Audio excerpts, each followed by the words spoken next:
SFI രാജ്ഭവനിലേക്ക് നടത്തിയ മാർച്ചിൽ സംഘർഷമുണ്ടായി. നിരവധി തവണയാണ് ജലപീരങ്കി പ്രയോഗം പോലീസിന്റെ ഭാഗത്തു നിന്നും ഉണ്ടായത്. പിരിഞ്ഞു പോകാൻ എന്നിട്ടും പ്രവർത്തകർ തയ്യാറായിരുന്നില്ല.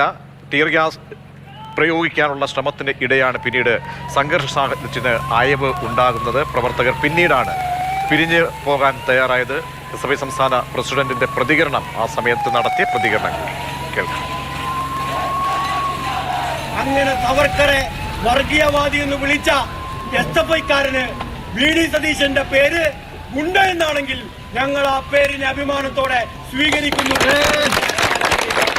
പിന്നീട് രാജേന്ദ്രനിലേക്ക് തികഴുന്ന RSSന്റെ ഏത് ചിഹ്നം VD സതീശൻ വിളക്ക് കൊളുത്തി പ്രവർത്തിക്കുന്ന ഇതേ ചിഹ്നവും എടുത്ത് കേരളത്തിൽ തെക്കോട് കടക്കാൻ തുടങ്ങി.